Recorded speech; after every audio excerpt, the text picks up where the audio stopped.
I'm really pleased to welcome you on what's a wonderful day for the Center and for Brookings. We are here today, as you know, to launch a new book by our colleague Mireya Solís, who holds the Phil Knight Chair in Japan Studies. The title of the book is Dilemmas of a Trading Nation, Japan and the United States in the Evolving Asia-Pacific Order. I have to say, this happens to be, I think, the prettiest cover on a Brookings Institution press that I've ever seen. Much prettier than any of my books. Mireya came to Brookings from American University up the hill, where she taught for a number of years. She has her PhD from Harvard's government department.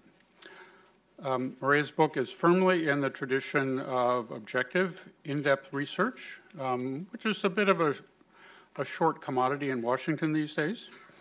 To my mind, it does two very important things.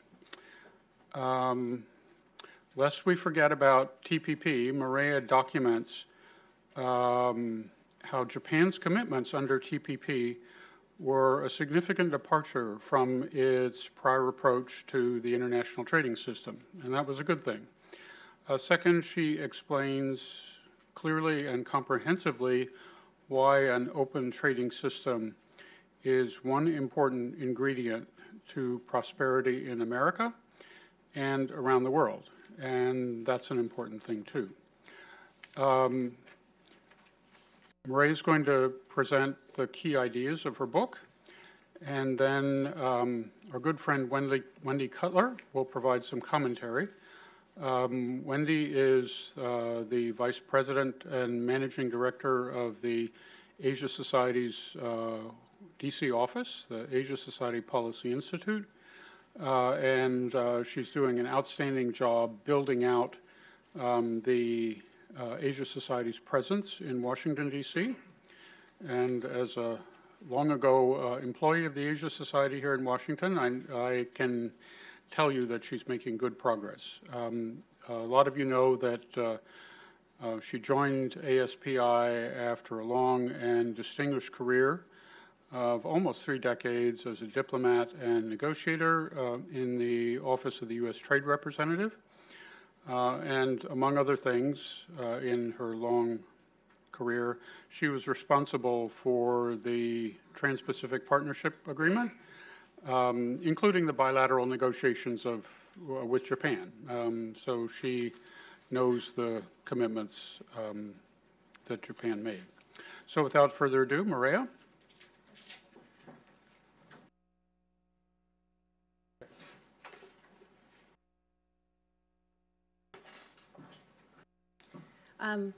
Thank you very much, Richard, for that kind introduction and for all your support always. And thank you, Wendy, for sharing your thoughts on U.S.-Japan trade.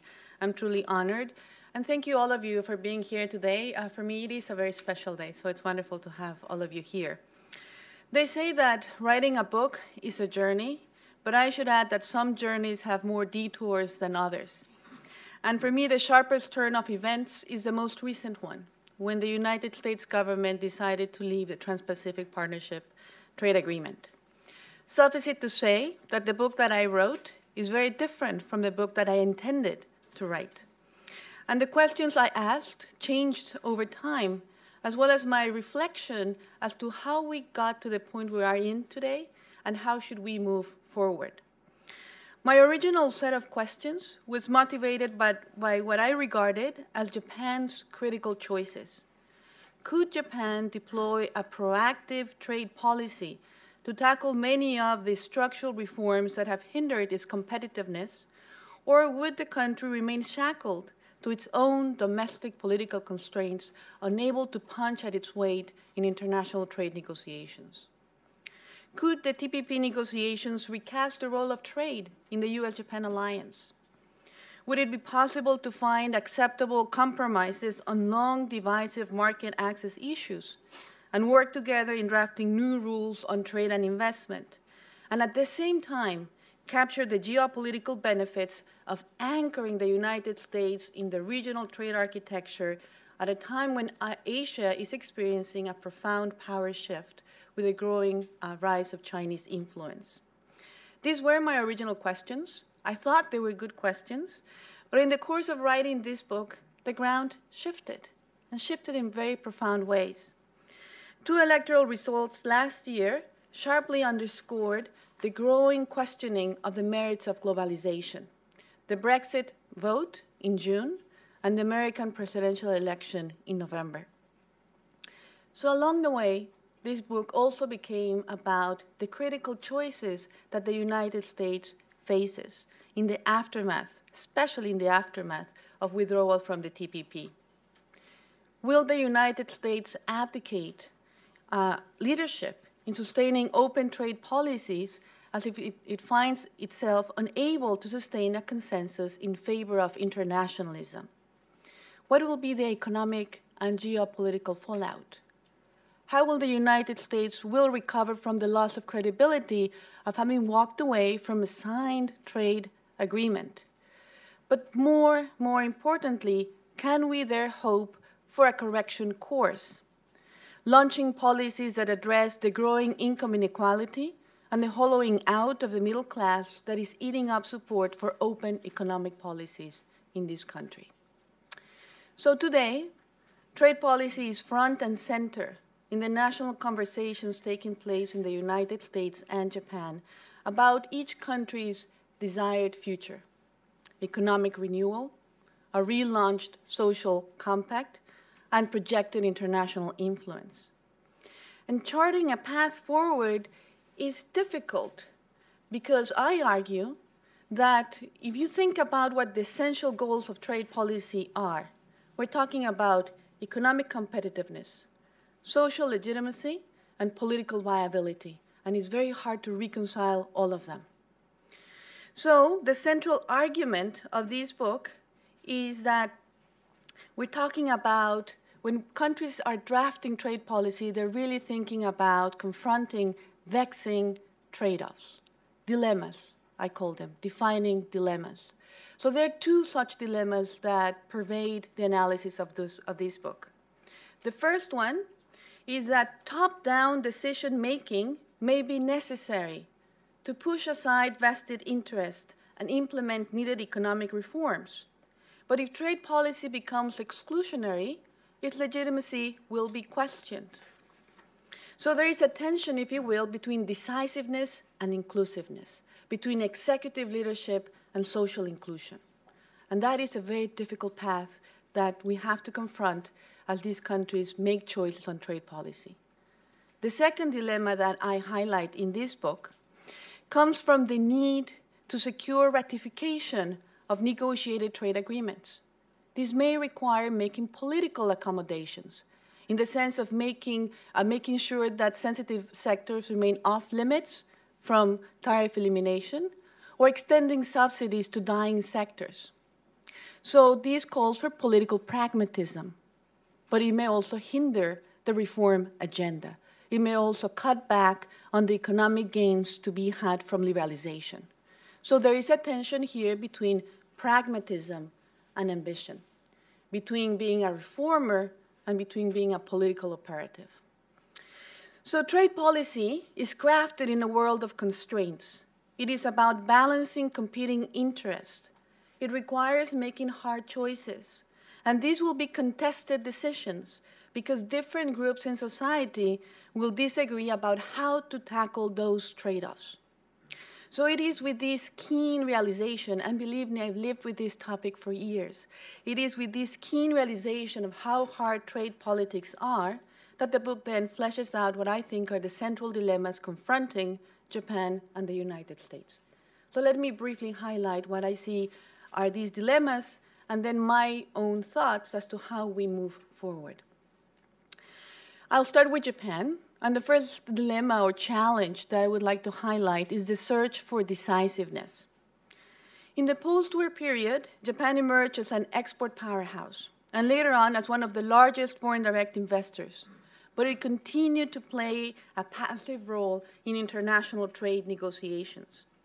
It was a latecomer to the negotiation of preferential trade agreements, and 1 decade of trade diplomacy in this front only yielded very modest outcomes in terms of the size of the markets opened, the reach of the liberalization commitments. This was mostly a self-inflicted wound. The need to play defensive due to the clout of the agricultural lobby, which effectively vetoed negotiations with large agricultural exporters and meant that none of Japan's free trade agreements passed the WTO standard of eliminating 90% of tariffs. This lackluster trading strategy was the result of a policy-making system that was ripe for indecisiveness. Top-down executive leadership was prevented by the cloud of vested interest who exercised influence in the respective policy areas, by intense bureaucratic sectionalism, and by the ability of policy tribes to shape policy inside the ruling party's policy-making body, de facto eclipsing the Prime Minister and the Cabinet. When the Democratic Party of Japan interrupted decades of LDP rule in 2009, it tried to bring about executive leadership and it tried to bring about TPP membership. And it failed on both counts. The DPJ remained bitterly divided on the merits of joining the trade agreement. Japanese ministries issued battling assessments of the economic consequence of TPP for the Japanese economy. And the agricultural lobby orchestrated a very effective anti-TPP campaign, a campaign like Japan had never seen before. It was a broader coalition across the political spectrum. It was not just only about agriculture. And it sent a message that resonated on the so-called TPP ghosts. Outsized arguments about what would be the real influence on TPP on Japan, but one that in many ways was about signaling the potential danger that an unwanted economic and social transformation could be coming to Japan, the Americanization of Japan. This was not, therefore, a bright spot regarding the possibility of Japan joining the TPP. It eventually happened in 2013 because of political change inside Japan that enabled prime ministerial leadership. Prime Minister Abe was able to capitalize on high and sustained levels of public support to keep domestic challengers within his party at bay. And also he capitalized on the decimation of the opposition camp after the DPJ was ousted from office. And this enabled him to break away from the cycle of one-year prime ministerships. Let's not forget that Japan had a revolving door of prime ministers, and every year we had to learn a different name for a different prime minister. And with these, he was able to bring then executive leadership and make the Kante, the prime minister's office, the focal point of decision-making. And he was able to move away from the intense bureaucratic sectionalism that had hindered Japan's strategy by establishing a TPP headquarters that brought a far more coherent approach. Prime Minister Abe delivered on policy initiatives that until recently looked unobtainable for Japan. Participation in TPP and reform of the agricultural cooperative system. But make no mistake, there has been a heavy dose of political pragmatism to ensure reform efforts would not come at the expense of core political priorities, preserving party unity and recapturing the upper house in July 2013 to make sure that the legislative agenda would advance. So the Abe Kante is powerful, no question about it, but there have certainly been limits to executive leadership, taming the reach of reform. What we have witnessed, I would say, is a pattern of a negotiated decisiveness when it comes especially to the task of advancing economic reforms linked to the trade agenda. The agricultural lobby was able to weave its core preferences into adopted policies. One very clear example is that when Japanese trade negotiators finally made it to the table in the TPP talks in July 2013, they came with a very clear mandate. The 5 sacred commodities, the 5 sacred agricultural commodities, were to be off limits from full tariff elimination. And this then brings me to Japan's second major dilemma, second major challenge, and that is the long quest for economic reform. Structural reforms, unleashing the forces of productivity and innovation, are essential to Japan's economic future. And that is why TPP has been central component of the Abenomics approach. But we should have realistic expectations when we think about what a trade agreement, as important as it is, can actually deliver. The TPP is not a magic bullet. Many of the reform areas that Japan must tackle are outside the scope of this trade agreement. Labor market reform, energy policy, or social security reform are examples of that. But participation in TPP did give Japan one very important asset: credibility. Credibility that this time the Prime Minister could embark in far more reaching reforms, and in doing so, confront vested interests to an extent that had not been done before. The United States and Japan engaged in tough market access negotiations on agriculture and automobiles, and launched the only set of parallel talks in the TPP on non-tariff measures to address long-standing bilateral issues. And I think Wendy here, of course, can attest to that, how tough these negotiations, how frustrating they were at many points in time. But at the end of the day, the United States and Japan were able to find compromises on old trade irritants, and they also worked together in crafting rules on trade and investment that would apply across the Asia-Pacific.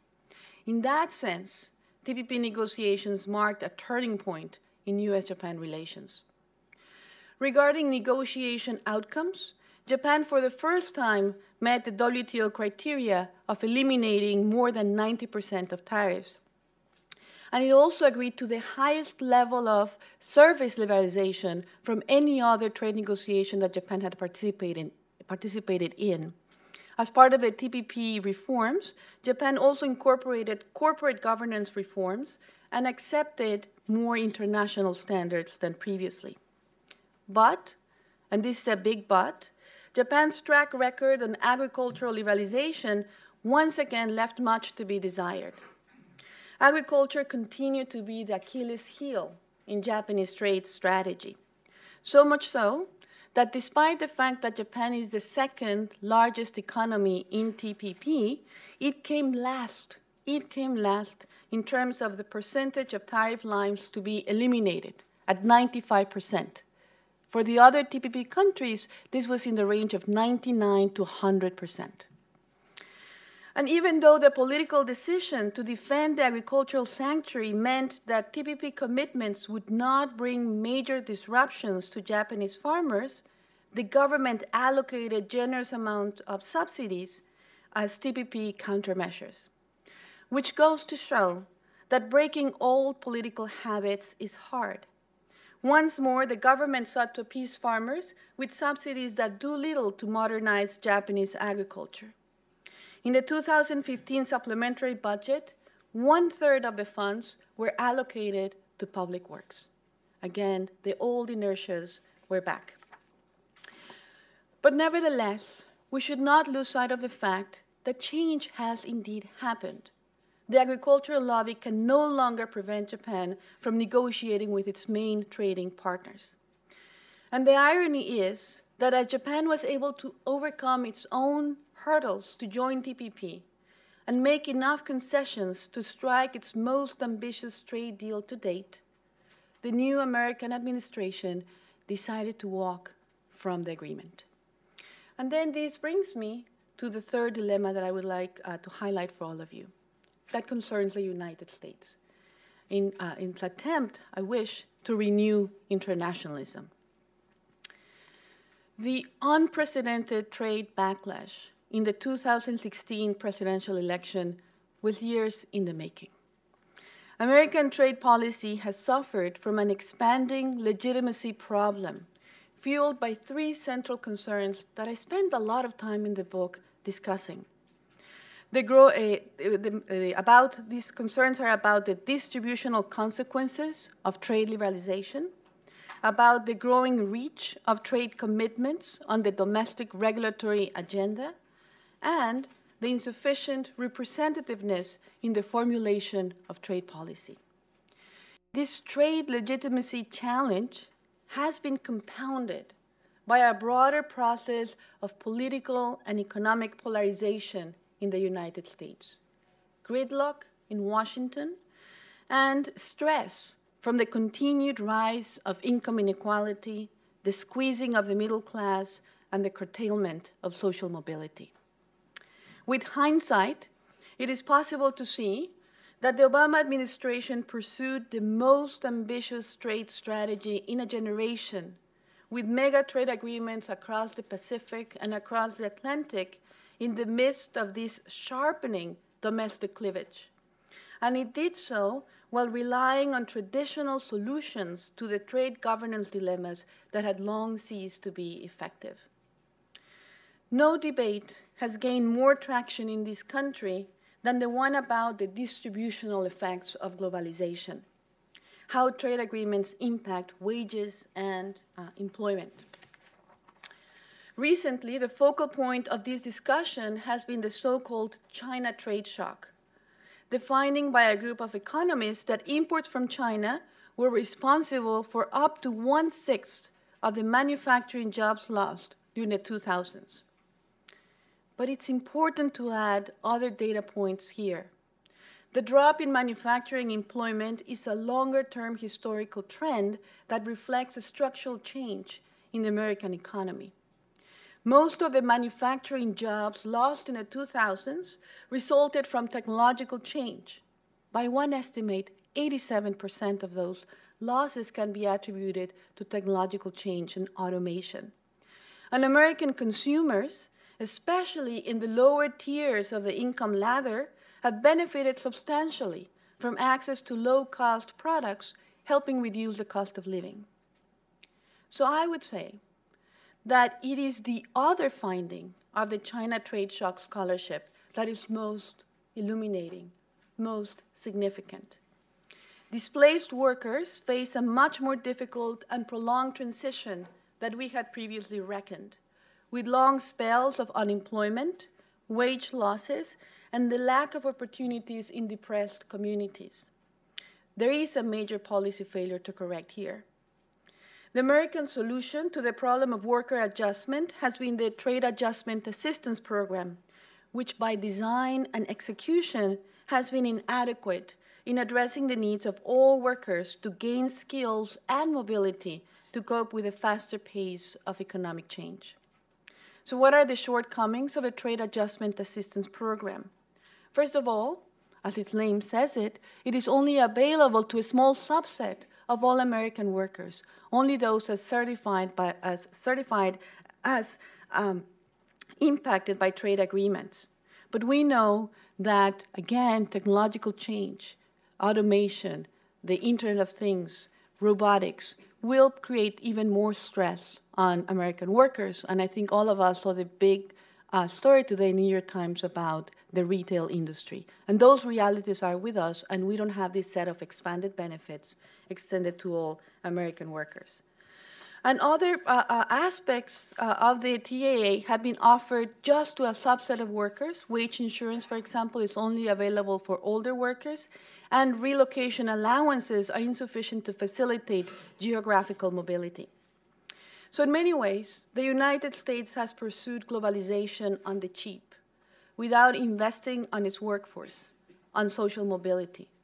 Keep in mind that the United States ranks bottom third among OECD countries in terms of how much it spends on active labor market policies, policies that seek to provide training and re-employment. But my point is that this is not recent. We're living today with the consequences of long-term choices. There's one graph in the book that I think is most eloquent. What that graph does is that it tracks how, over a 40-year span, the United States has deepened its reliance on international trade. It went from 15% of GDP in 1975 to 40% of GDP today. At the same time, in those 40 years, what the United States spends in the safety net is lower today as a share of GDP than what it was in 1975. And for me, this is, of course, a great tragedy. because it means that we have to relearn, and with great urgency, a very old insight in the political economy of trade. And that is that trade liberalization without a safety net is not socially or politically sustainable. And I think then this is where we are today. So how should we move forward? My recommendations fall in two broad areas. First of all, investments at home in human capital and investments abroad on trade and investment rules. So let me just highlight briefly what these recommendations look like. Let me start with the United States to highlight the benefit of investments at home on human capital. The United States is in need of a renewed safety net for displaced workers affected by globalization, by automation, by macroeconomic shocks. The cause of the distress should not matter. It should be guided by two organizing principles. First of all, resilience, fallback programs such as unemployment insurance and affordable health care, but also mobility, and that is spring-forward programs that emphasize training and redeployment. Skill acquisition and upgrading should be at the heart of this strategy, as this is essential to increase employability, avoid wage erosion, and manage relocations across regions, across occupations. But let me turn to what should we do internationally. And this will require, I think, leadership, investments in leadership. The Trump administration has rejected TPP, arguing that multilateral trade agreements do not offer the best deal for the United States, and that bilateral negotiations will yield better outcomes. But we should remember that the United States has already tried negotiating bilateral trade agreements, and the limits of this strategy are also known to us. Negotiating one-on-one will take a long time, putting the United States behind, and it's unlikely this will yield better outcomes because you're in effect giving up on the opportunity of opening several markets at one time, having coherent rules across different countries, and many of our counterparts will be more willing to make more concessions if they expect larger payoffs from bigger trade deals. Exit from the TPP will be costly for the United States. American producers will be disadvantaged because they do not enjoy preferential market access like their competitors. And these effects are already being felt. For example, Australian beef producers enjoy better terms of access to the Japanese market because there is an Australia-Japan free trade agreement.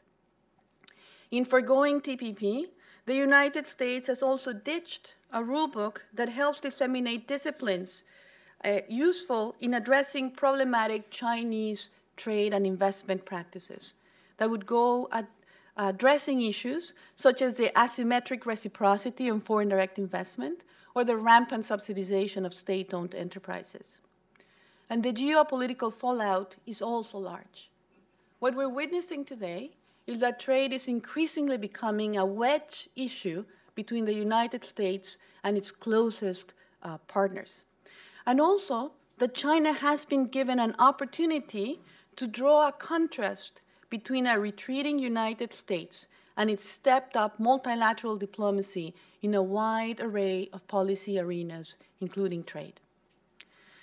The American withdrawal from the TPP is also a major blow for Japan, given the centrality of the trade deal to Japan's economic revitalization strategy and its foreign policy. But salvaging what remains of the TPP is in Japan's national interest.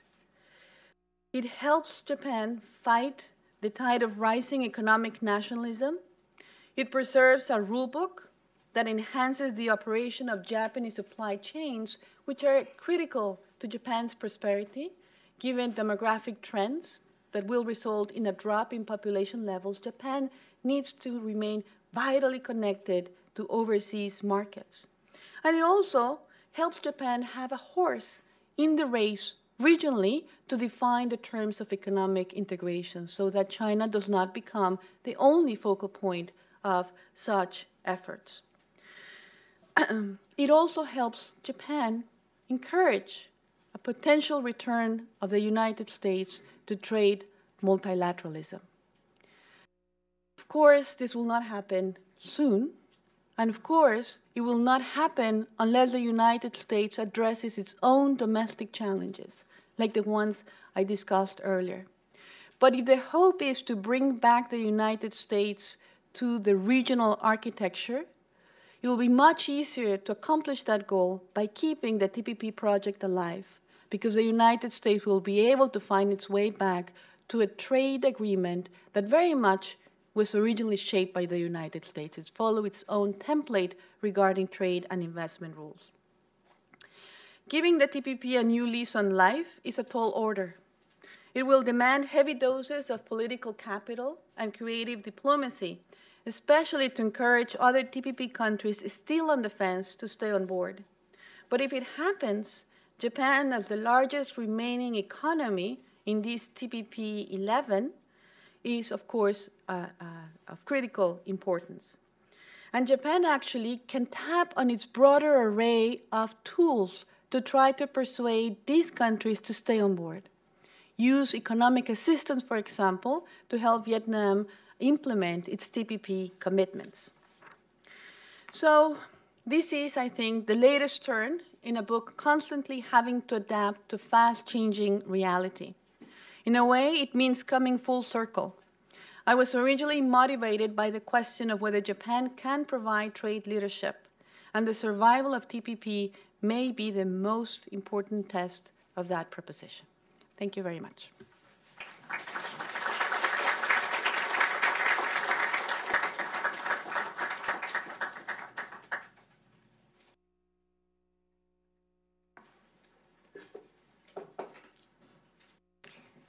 Well, thank you very much. I really enjoyed the discussion of Mireya's book, and I have to say I'm truly honored to be invited to be the discussant of the book today.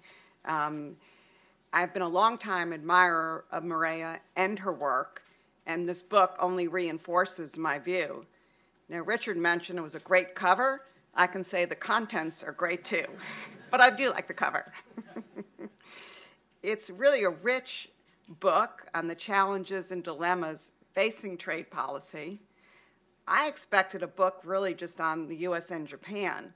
And when I was reading through this book, the book goes way beyond that by explaining the evolution of trade policy, how and why trade agreements have taken on all of these other issues, the importance of transparency and central decision-making in trade negotiations, and the need for what Mireya calls complementary domestic measures, which I agree with her are critical if we're going to go forward on trade liberalization.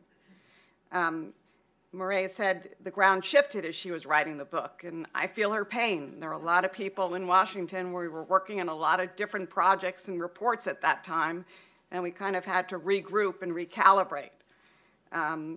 But I think she did a great job in doing that and capturing the sentiments in both the US and Japan at a time when trade history is still being written. Now, I pride myself on knowing a lot about trade, having lived and breathed it at USTR for almost 30 years, but it became evident as I read this book on how much more there is to learn and how much more to reflect on.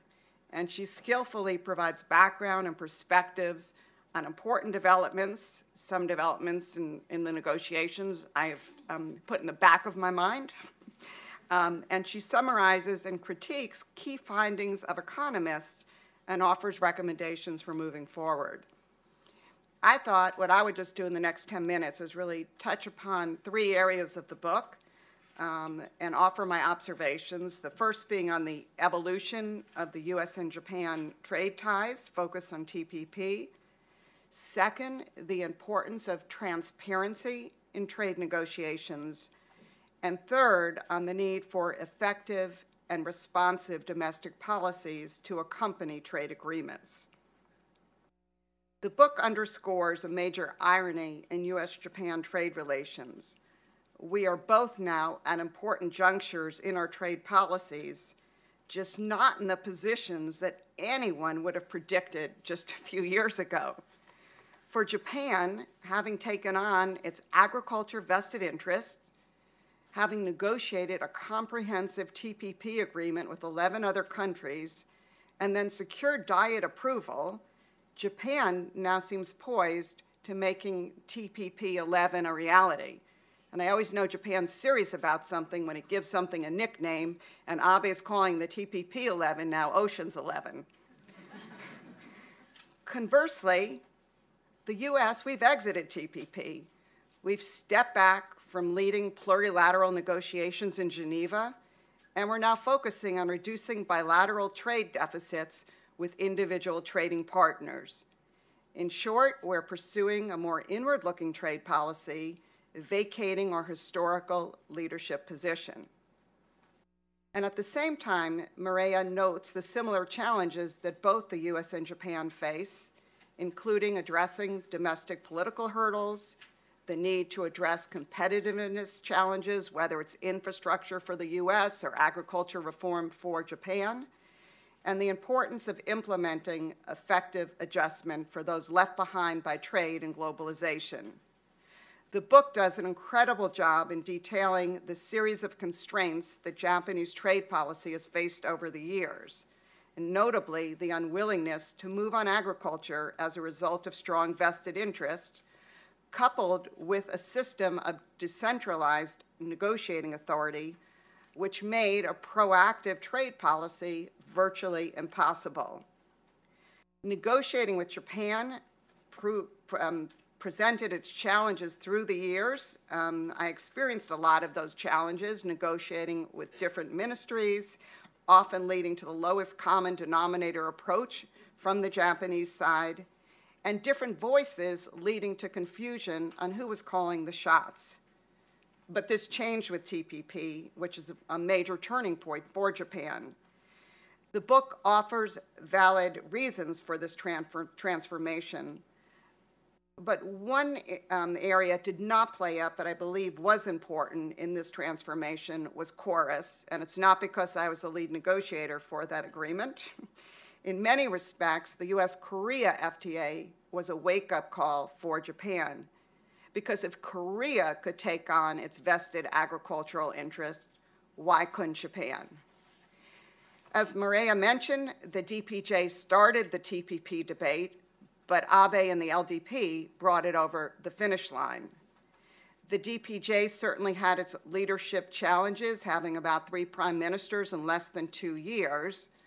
But I believe when the DPJ laid important groundwork in the Japanese society, which really paved the way for Abe to embrace TPP. Because it was during the DPJ's reign when active debate on TPP took place with unfounded rumors, and some of these I look back on and I can't even believe that I was there debating these issues. One was that the TPP was going to require that everyone in Japan speak English in school. There was one that we were going to force Japan to adopt our healthcare system. Don't think that was right. And finally, that all food safety measures in Japan would go by the wayside. I think Mireya brings back that term TPP ghosts. I kind of remember that term. It kind of way in the back of my mind, but it certainly wasn't a bright spot. But it did pave the way for Prime Minister Abe to announce the readiness of Japan to enter TPP in March of 2013. Everyone thought then he was going to wait until the summer past the upper house elections, but he surprised everyone and he announced it and he put together an incredible team. He followed some advice, and that was to really have a centralized negotiating authority, and he did that with Minister Amari at the TPP headquarters in the Cabinet Office, and he really put in place a first-rate team. And in TPP, Japan took a new negotiating posture. They were still tough, but they learned to take the lead. They learned how to put forward proposals, reaching compromises, and to work with other countries to bring them on board. They had an offensive agenda, and they were not just driven by their defensive agricultural concerns. But as Mireya pointed out, this didn't mean that they didn't work hard to do as little as possible on agriculture. And as her book points out, and I think Mireya just mentioned, of all the TPP countries, Japan's liberalization rate in agriculture is the lowest. But now we're in a new stage with the US TPP exit and the leadership vacuum. TPP 11 has become much more of a reality, with Japan now buying into this and showing leadership. In fact, Japan will be hosting a meeting of the TPP officials, it's still June, next month in July. The playbook's still being written on whether they can lead TPP 11 to successful conclusion. At the same time, the US is retreating. Once again, we're pursuing bilateral FTAs over multilateral ones, and pursuing other policies as well. But just to bring home what different places we're at, let's just look at the next 2 weeks on the trade front. For the US, we're expecting to issue our trade deficit report on 16 trade deficit countries, and there's talk of the US announcing its findings on the Steel 232 investigation. And perhaps we may again take on G20 countries next weekend on the trade language in the communique. And for Japan, we're seeing very different things. They're close, if not already, finalized a market opening deal with the EU. We'll have to see the role they play in the G20 deliberations. And once again, they will be hosting the meeting of the TPP 11 in a week or so. Before leaving this subject, I just want to raise one other difference between the US and Japan right now. As Japan trade policy becomes more centralized, in the US, we're seeing a number of power centers on trade, including the Commerce Secretary, the USTR, the head of the NEC, Peter Navarro, and the President himself. And my humble recommendation to our team is that based on my experience, it's really important to sort this out before trade negotiations with our NAFTA partners are launched, so our trading partners have one point of contact. Let me then briefly turn just to two other points I wanted to touch upon as I discuss Mireya's book, and that is the issue of transparency in trade negotiations. I believe this is going to be a major challenge going forward.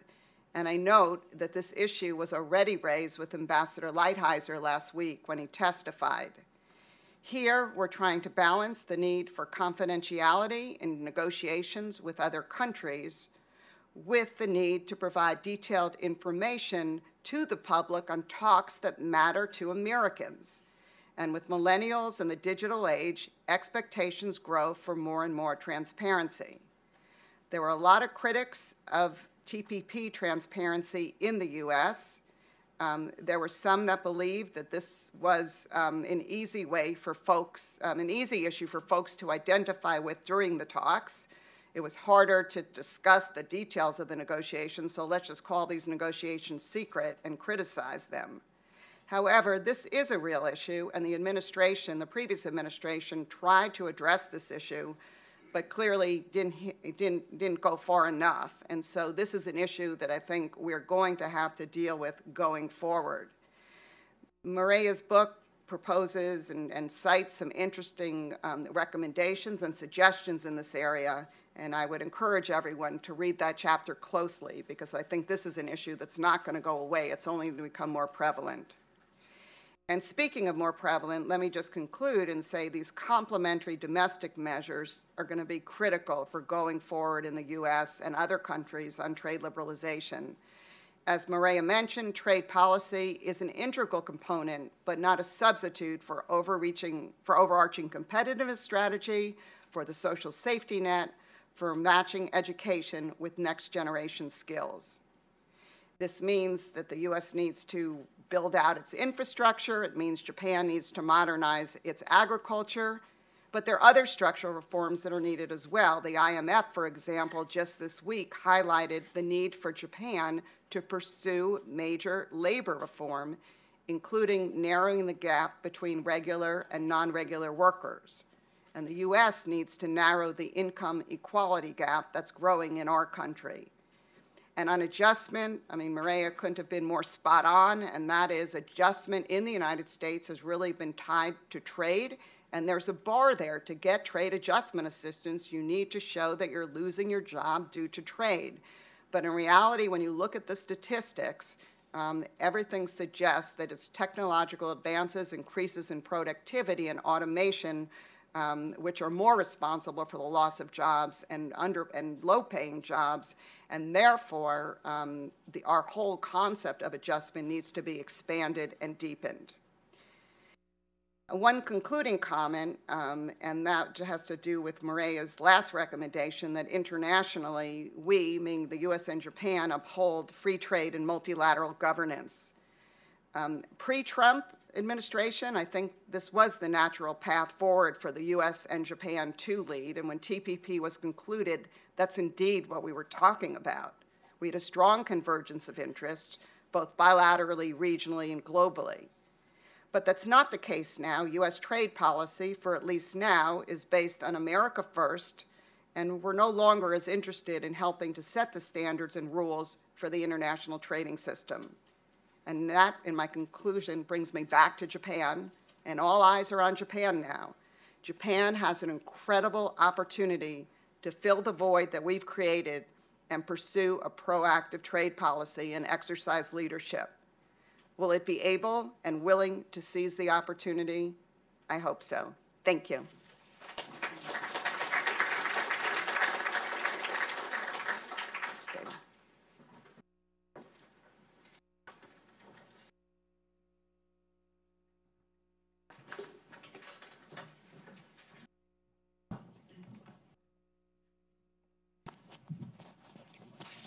Okay.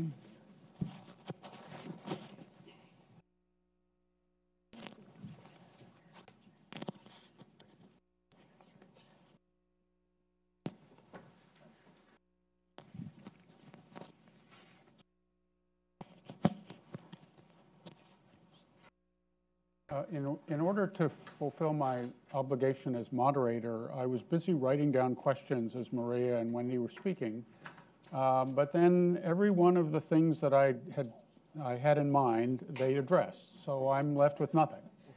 So I have to depend on you, the audience, to make up for my deficiencies. But there are a lot of smart people in the audience, so I'm sure that you will. So what I would ask is that you, if you want to ask a question, wait to be recognized, wait for the mic, tell us who you are, where you're from, and as you can tell, both Mireya and Wendy are very smart, so you can keep your questions simple, and I'm sure you'll get a full answer. So who'd like to go first? Right here. Okay. Wait just a second. Mic is coming.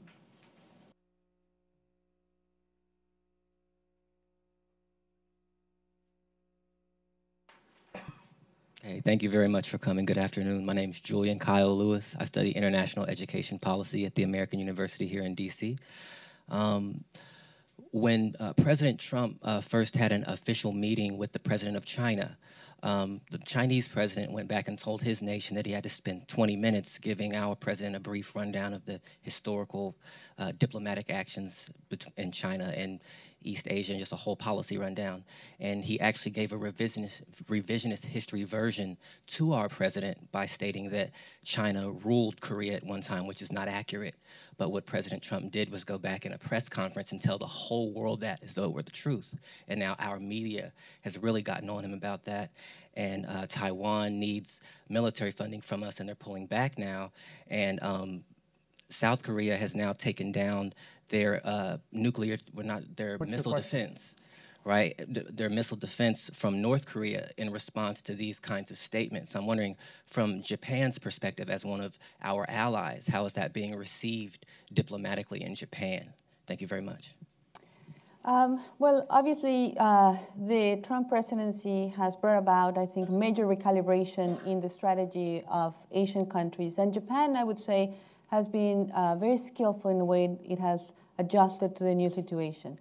From the get-go, the strategy was to try to develop a close relationship with President Trump precisely because of the added benefits of bringing to him the regional issues and explaining to him from the point of view of Japan what was essential, what was critical, and also out of the understanding that good personal chemistry between the two leaders might be very beneficial in this kind of administration.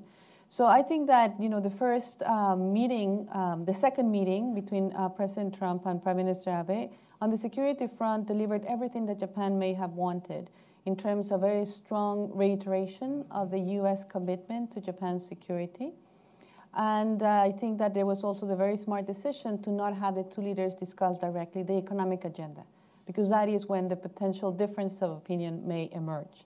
That's why the decision was to launch the ASO-Pence dialogue. The first meeting has already taken place, but nothing concrete has come out of it. And I think that that is because, as Wendy was saying in his remarks, there is now a very substantial divergence in terms of what these two governments see as driving trade, the nature of trade relations, and what is the best way to move forward. Japan's still making the case for TPP. It's talking about rulemaking, whereas the Trump administration is talking about a string of bilaterals with the notion that you could use trade rules to erase trade deficits, regardless of the larger macroeconomic forces at work. Have a comment, Wendy? Okay, another question.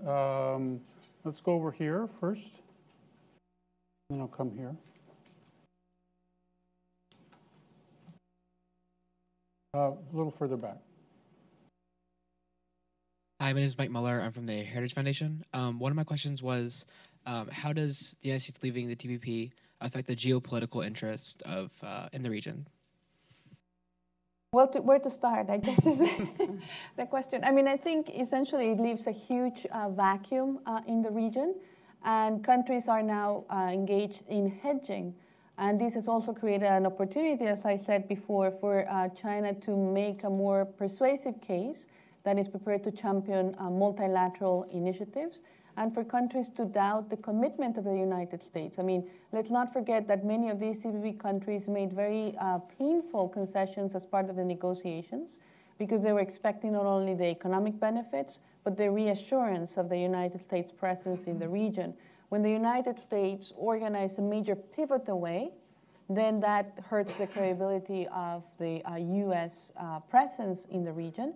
And we begin to see then these developments. We begin to see that Japan pursues now TPP 11. It's about to close Japan-EU, but also the RCEP now has received the Regional Comprehensive Economic Partnership. Those negotiations have intensified as well. And then you think about the other set of initiatives that China is pursuing, the Belt Road Initiative, the IB, and an image begins to form that the United States does not have its act together, does not really know what it wants to do in terms of its trade strategy, is willing to walk away from major trade negotiations while China keeps on the march with these initiatives.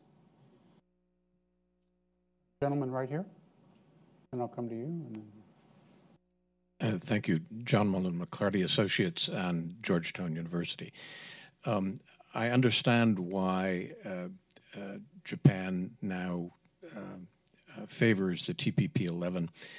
Initially, they did not. And I wonder if you could walk through what changed their minds politically and economically, if you will. Thank you.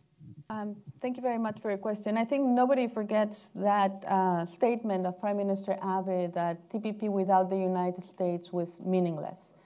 And I have to say that I was in Tokyo maybe a couple of days after the election, and I remember making the rounds with Japanese officials, and I had just written a piece, TPP 11 is the way to go for Japan, and I was not finding traction. I was struggling. I was pitching them the idea in some ways, and I think it had to do, first of all, the idea that what it said in the campaign trail is not necessarily what governments do, so that there could be some adjustment. But I was telling you, this is not an ordinary administration, the one that's coming in. And these are a set of ideas that have been very fixed in the mind of the now new president for 3 decades. And many of his close advisors on trade are very much along the same lines. So I couldn't see a major correction course. I think that one very important element for Japan to be able to execute that change was to get some reading that the United States would not react very negatively towards Japan moving on with the TPP-11. And so we had a number of Japanese Diet members come to Washington. I think that they heard from people in Congress that encouraged Japan to take on the mantle of promoting free trade, and that gave him the assurance that maybe this was the right thing to do. It wouldn't damage U.S.-Japan relations.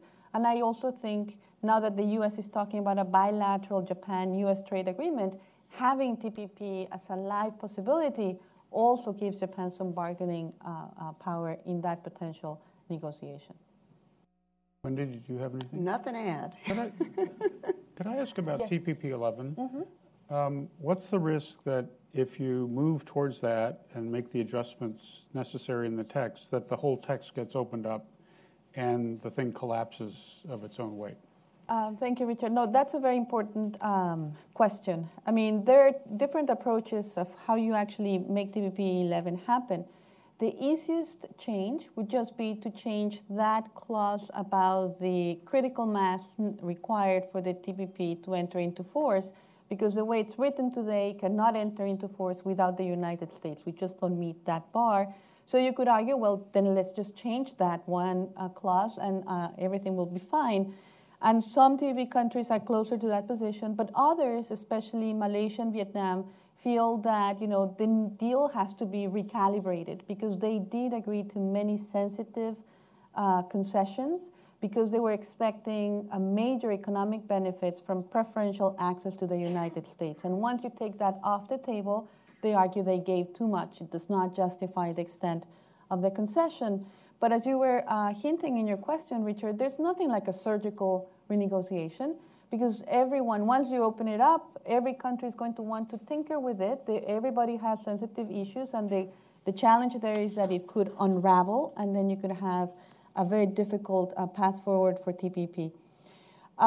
So, I think that really comes down, in my mind, Vietnam is critical to this whole exercise because Vietnam is essential in the sense that it's a Southeast Asian country. It's a country with a very heavy state presence in the economy, and in many ways is a test case for the ability of TPP-like disciplines to tackle state-owned enterprises, to be able to have a bigger projection across Asia. And Vietnam is reluctant. So what we've seen Japan do is step up its diplomacy. There have been a number of meetings. And I think the one concept I have put forward is that Japan could launch something like a TPP readiness initiative.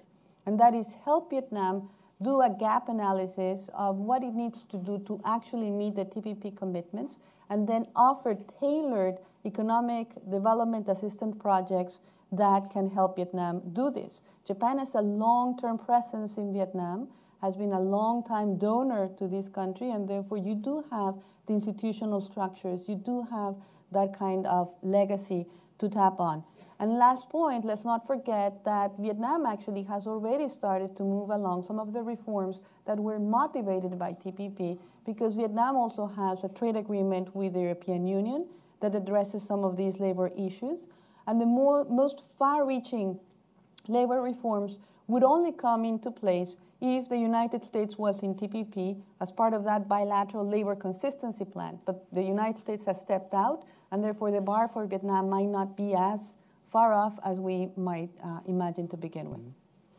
Comment? Yeah, if I can add, I think concluding a TPP-11 is going to be a big challenge. There are just a lot of issues there, and the ability of all 11 to participate and not to change anything except for the entry into force provisions is a big question mark. That said, once Japan changed its tune, I'm much more optimistic that maybe a way forward can be found. Ideally you would keep everything together and not have each country or certain countries chipping away at certain provisions, because as Mireya mentioned, that could just lead to an unraveling. But I think that's exactly what these TPP-11 countries are doing now, trying to figure out, are there different options for going forward? What's interesting for Japan itself, it doesn't want to make any changes to the text because it wants to keep agriculture frozen. And so I think it's a little worried that once you open up certain provisions in TPP 11, that could lead to a reopening of agriculture. But I think these are exactly the issues that the ministers asked the officials to work on between now and the APEC meeting. And these are the issues, that they are looking at in detail. And we'll have to see, how this proceeds. Besides Vietnam and Malaysia, which seem to have a lot of question marks on this process, or at least trying to figure out how they can go forward without getting U.S. market access, Canada and Mexico also present an interesting question, and that is soon this administration will be embarking on NAFTA renegotiations. And from a negotiating perspective, if Mexico and Canada were to tell the TPP 11 they could go ahead and do everything in the TPP 11, one could argue that could lessen their negotiating leverage in NAFTA renegotiations. So this is a bit complicated, and each country kind of brings their own baggage to the table. But once again, I think there's a huge opportunity here, and I think that if Japan is really committed and ready to show leadership, there's a good chance that this could happen. The gentleman on the aisle there. The mic is coming. Tobias Harris, Teneo Intelligence in Sasakawa, USA. Mireya, looking forward to the book. I was actually going to ask about Japan vis-a-vis Vietnam because it is, I think, the most important question in the TPP 11 debate. But I guess just looking back from that, and both of you have sounded kind of optimistic notes about Japan as a leader on sort of global trade liberalization, but it's kind of an awkward fit based on the past history. So I guess how durable is this going, especially domestically? I mean, at some point, Abe's not going to be around forever. I mean, who knows when he makes his exit. I mean, already I think in the sort of end stages of the Japan-EU negotiations, you're seeing some renewed pushback from agricultural interests within the LDP. I mean, how much has is Japan embracing this sort of new role? I mean, is it a placeholder until the U.S. comes back around, or are we really going to see down the road Japan, really pushing the agenda forward beyond sort of what's already been there on the agenda?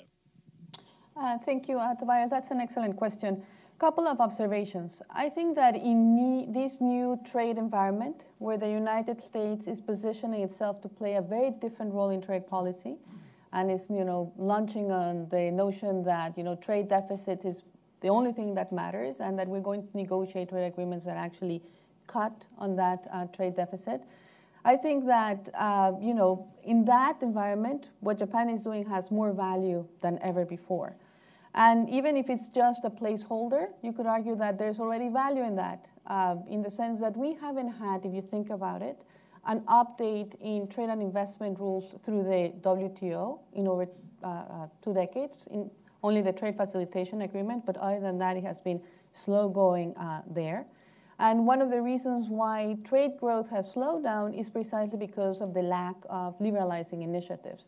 So, the Japan-EU FTA, if it makes it to the finish line, and ratification on the European side, we know is extremely complicated, so we cannot count on that as a done deal, nevertheless would be significant. Then if the TPP 11 or TPP 5 happens, I would agree that in this context, that still has a lot of value. But we cannot assume, if I've learned anything in this book, is never say never. Never expect that what now looks like a strong trend may actually continue in the future. I'm Exhibit A for having to adjust your expectations. And we do know that things could change in Japan. More recently, the Prime Minister has been getting in more trouble because of a number of political scandals that are now making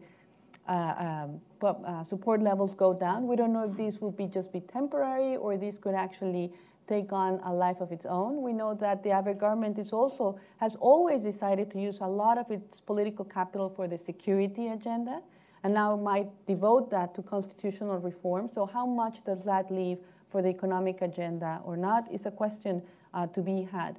So would Japan ever go back to this cycle of indecisiveness?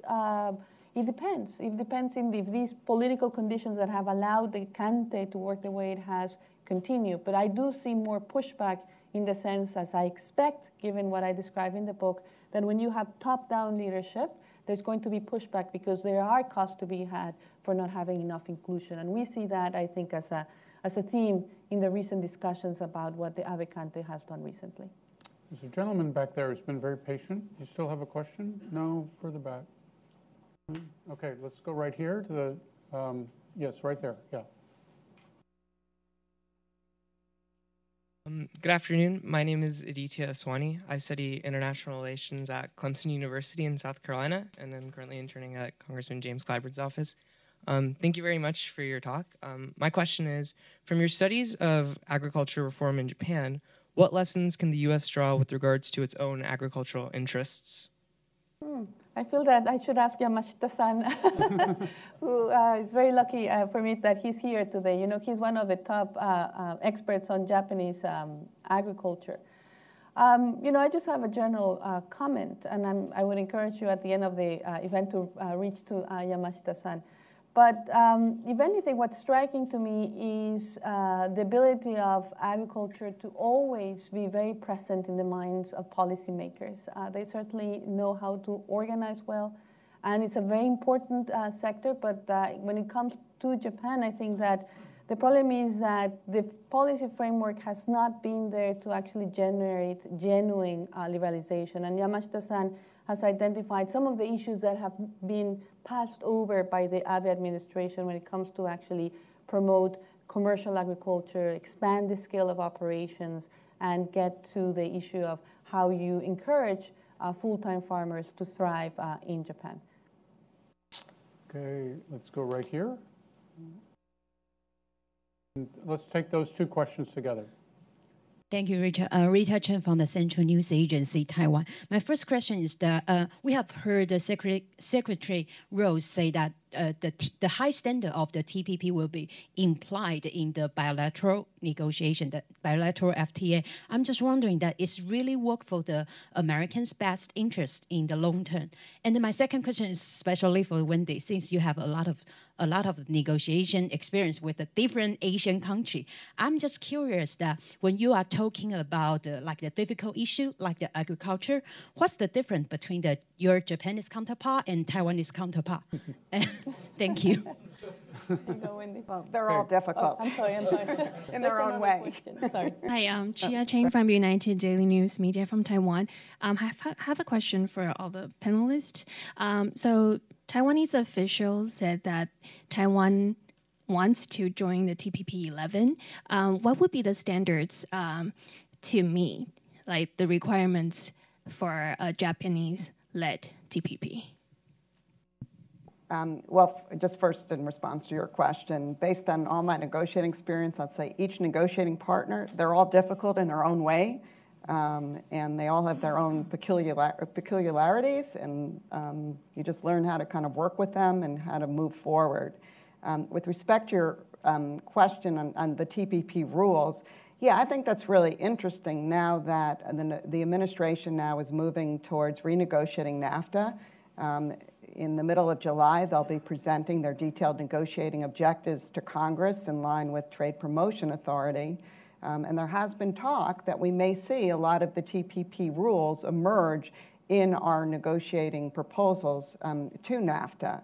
And that will be very interesting to see. So issues like digital trade or state-owned enterprises, SPS, technical barriers to trade, we may see those rules emerge as positions of this administration. And I think that attests to the strength and the importance of the TPP rules. But I suspect we're going to see more than just TPP rules in the NAFTA renegotiation based on statements made to date. I would add to that that when we think about how the TPP project may have an afterlife, we've been discussing TPP 11, but in other ways what has been highlighted now, that because these rules do tap on areas where the United States is very competitive, it's in the interest of the United States to disseminate these rules, we can expect that they'll be brought up in these other negotiation setups. Having said that, I think it's also important to make the point that it has also been hinted by the administration that because because Mexico and Canada already agreed to these rules, they'll be, taken for granted, automatically brought in, and Canada and Mexico then will only discuss the other issues that the administration is bringing. And I think that Mexican trade negotiators have already put that assumption to rest and have said that this is a new negotiation and will agree to those rules as part of the give and take that comes. Nothing is just grandfathered, and they're not going to lose advantage that way. On how Japan may think about Taiwan at TPP 11, I would say that first we would need to see what is the contour of a TPP 11 to see if there is indeed changes in the rules or not, and then I would be in better position to address that question. So it's a little bit premature yet to know. I would add on that, it's interesting when the TPP 11 process first started, it started in Chile, and the Chileans not only invited the TPP 11 countries, but they also invited China and Korea to join that discussion. But since that time, my understanding is the TPP 11 have kind of, at least for now, they're not interested in others joining. They're trying to figure out between the 11 how they can move forward. So we'll have to see how that plays out. The other point I would just raise about TPP 11 that I find so fascinating is that everyone, particularly the press, would love to just say, it's the US-led TPP versus the China-led RCEP. And how interesting if it's a US-led TPP and everyone viewed the TPP like that, and now we have the TPP possibly going forward without the United States. I think that's a testament that it wasn't just a US-led initiative. Maybe the US showed leadership, but it was a real partnership with the 11 other countries that really wanted to pursue a high standards regional agreement. Question here in the front, and then I'll go back. Atsushi Yamakoshi from Keidanren, USA. Mireya, thank you very much for your very informative presentation, and Wendy, thank you very much for your very instructive comments. And my question is kind of a fundamental one.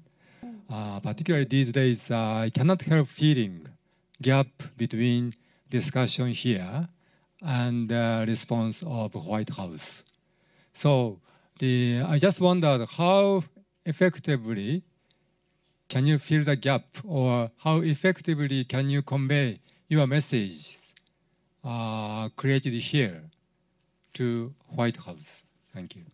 Well, that is a fundamental question, one that I do feel every day. And I think 2 points. One is, as Wendy was saying, I don't see a unified vision in the White House. And I think that there are some people that may be more amenable to the kinds of arguments and proposals I'm making in the book than others. But I also think it will be a question of time. I think that already the way in which TPP was discussed by some of President Trump's advisors during the campaign trail and early on in the administration was all critical. And I think that we're seeing that as time goes by, they are in many ways rediscovering the benefits of many of these rules. And I also think we need to wait for the reality check that comes when they actually sit at the first negotiation table. This is going to be NAFTA. And they have to then find workable compromises with their partners, because trade negotiations are not impositions. They reflect a mutual give and take. So again, one of the things that I've learned in writing this book is that you wait also, because things turn to work in cycles. And this is not to take from the fact that I do see there's been a profound transformation in this country, that there are many source of stress that need to be addressed, but I do think that as time goes by, we might see some changes in the way in which the TPP components are viewed by the current administration. I would also say that it's important at a fairly basic level to fight against particular lines of argument that we have seen over the last year or two. One line of argument is that trade barriers are the biggest cause of trade deficits. And if you only remove the trade barriers, the deficits will go down. Well, we understand that's not true, but we need to keep saying it. We need to explain why. It's complicated, but we need to make that argument.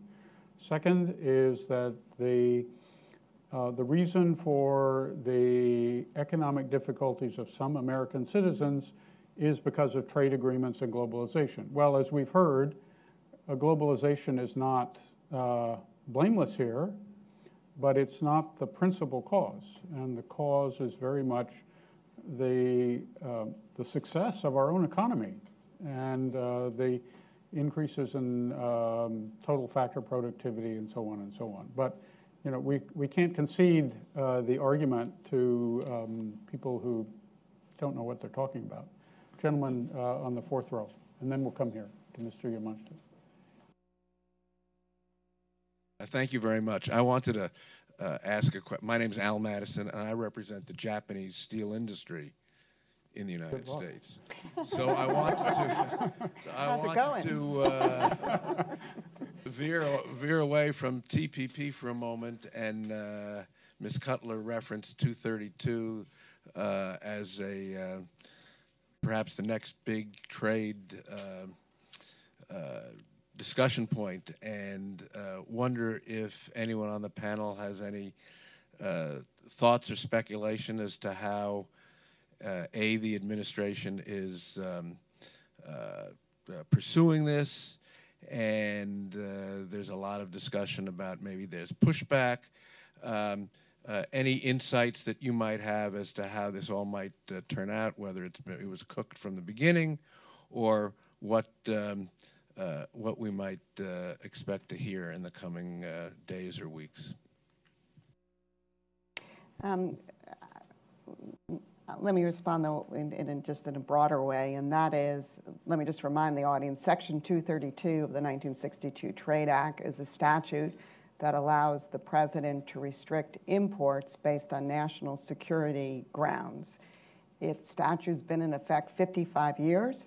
My understanding, it's only been actually used twice, both times with respect to petroleum imports. The last investigation was conducted in 2001 on steel imports at that time under President Bush, and it was determined that there weren't the grounds to restrict trade. There's a lot of concern. A lot of people are watching this, not just the Japan Steel Association, but a lot of our trading partners and other industries in the United States are watching this decision very, very carefully, and there are a number of concerns. One of them is there are a lot of companies that use steel, and to the extent that high import restrictions are put on steel imports, that will lead to higher prices for the inputs for companies that use steel, like our auto companies, which could lead to higher prices for consumers, and could also make our exports less competitive. It's also kind of an unspoken rule in the trade world to use the national security exception very judiciously, because it's something that has never been litigated in the WTO. There is a national security exception, but no one really wants the WTO to rule on whether a country is actually acting in accordance with its national security. So people who are very concerned about the system and the vitality of the WTO are also worried about the determination here. I don't have any insights into where this stands. I know the Secretary of Commerce has said that they're trying to move this decision quickly, maybe by the end of this month. But there's also reports that others have come in and have expressed concerns. A hearing was held. A lot of public comments were submitted. And so I'm hopeful that the administration will make a very careful, judicious decision here on this case. Right here. Coming. I'm Yamashita, the Kano Institute for Global Studies. I used to work for the Japanese government, the Ministry of Agriculture, for 30 years. And I just want to make one comment and one question. My comment is about Vietnam. When it comes to the TPP-11 negotiations, Vietnam was one of the obstacles. But actually, Vietnam changed its mind. And now Vietnam is willing to take part in the TPP-11 negotiations. That's partly because if we give some the other countries, such as Australia and Canada and Vietnam and other countries, some preferential tariff concessions to those countries, then the United States agricultural products such as beef, wheat, and dairy products would be completely wiped out in the Japanese market. And take that into consideration, then the United States might come back, not in the Trump administration, but in the other administration might come back to the Japanese market. So in order to do so, the United States might come back to the TPP-11.